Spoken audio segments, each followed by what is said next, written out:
We've got this model where we've created the illusion that advice and product is separate, and therefore we're a profession, we're a fiduciary. And I think this is the year when that reality comes out. If we don't face into it in 2026, there'll be more collapses.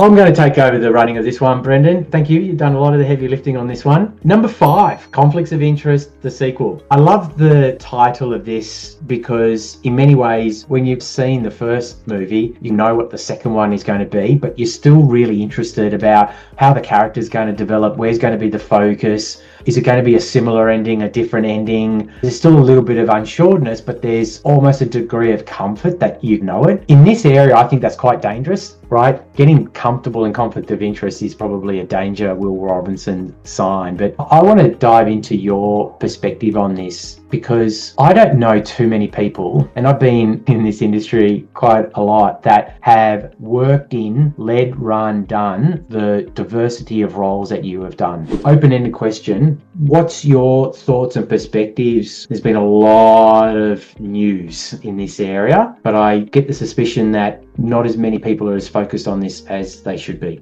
Over to you. It is feeling like the sequel to the Conflicts of Interest movie, and let's start with the first movie. And it may not work because we've got our lovely encore screens, but if you can't see it, it's the final report to the Royal Commission into misconduct in banking and financial superannuation financial services. So the movie was back in 2018, which was interesting watching it all happen live in the witness box. And the book came out in 2019, 4th of March, actually, the day I came back to work after 3 months long service leave.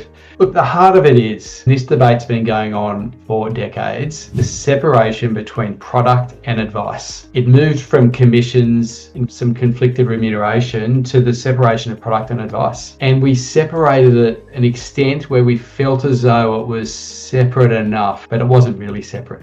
And what's happened is it started to get back together. Advice and product, they're getting back together, they're dating again, they're not married, but they're separated, they're getting back together. It's not as noticeable because the structures that are in place are not easy to look through and see that there is a financial benefit for the advice business and or advice licensee with their product recommendation, because there's layers, there's structures, parent entities, there's conglomerates. We've got this model where we've created the illusion that advice and product is separate, and therefore we're a profession, we're a fiduciary, everything's in the best interest of client. That's not true. And I think this is the year when that reality comes out with a relatively new minister, a brand new chair coming into ASIC. Often we look at conflicts and separation of product and advice after this consumer harm, and there has been some high profile ones. I don't think the new minister and the new chair at ASIC are going to wait to do another Royal Commission and write another book. They're not going to let that happen on their watch. They're going to get into what was not solved in 2018. And what Haynes said in the report when he spoke about conflicts and separation of product and advice, around the definition of the conflict, could it reasonably be expected to influence the choice of financial product recommendations by the licensee or representative to retail clients? If you're getting a financial benefit by recommending product or structure or SMA or whatever the platform or solution is, if you're getting a financial benefit, it doesn't have to be direct from A versus B, that's a conflict. If we're saying we're happy with that conflict and we can be a profession, accept it and respect it and live with that, then that's okay. But we need to make that conscious decision as a profession, and this is the year to do it. The final thing on my little rant on this one, Mark,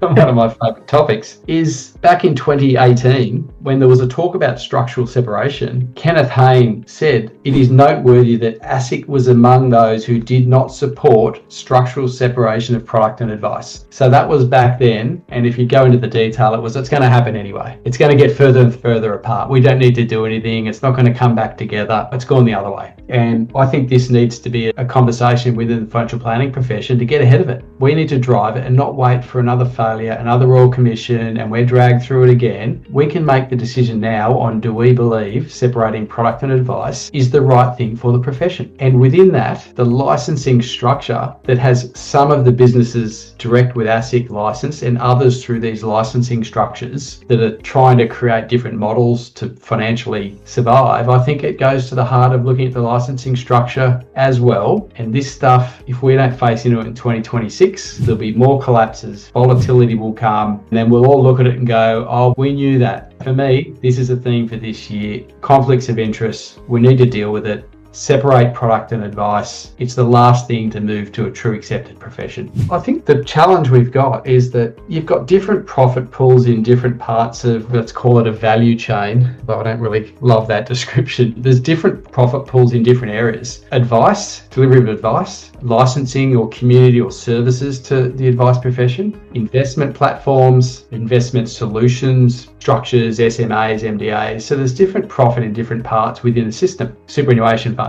My concern is people look at it and go, there's huge profit in this sector at the moment. And so therefore, how do I participate in that whilst also participating in this one? I want to get a piece of all the pie. And I think that's where the conflicts come in. I think a healthy system is where advice businesses just get better at advice and making money out of advice and focus on that and don't try and create conflicts that can impact their advice, their teams and their clients. People in the product world just get better at product and make good margin by being good at that. Platform, get good at platform and be great at that. If you're doing a licensee community or services, get good at that and make that profitable. And if it's not, then maybe we look at that's not the right system. But if it's not profitable in Australia, if manufacturing wasn't profitable, we went, okay, we have to get out of manufacturing. If licensing isn't profitable, we get out of licensing or we have to change the system. The solution seems to be, if I can't be profitable in the segment I'm in, let me try and borrow or take some profit from someone else and stitch it together. In the aggregate, I'll be profitable. And that's the heart of it. And I just don't think it's acceptable as a profession.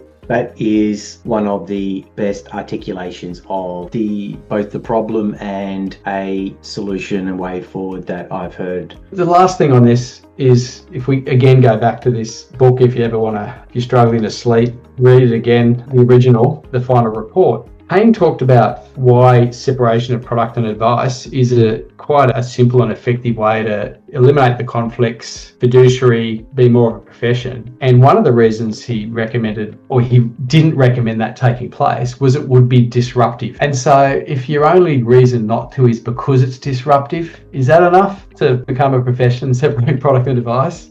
No, because it's disruptive. The collapses we've seen that have cost consumers many money over the last 2 or 3 years, I'd say they're pretty disruptive to those individuals. And separating product and advice, some people will say, well, that doesn't solve everything. I know it doesn't solve everything. You still have products fail, you still have bad advice. But if you separate product and advice and you don't have a financial incentive to have to then trade off, do I think that's the best thing for my individual client, but it's going to financially disadvantage me because I've got a beneficial interest in A versus B, surely that's got to equal potential consumer harm.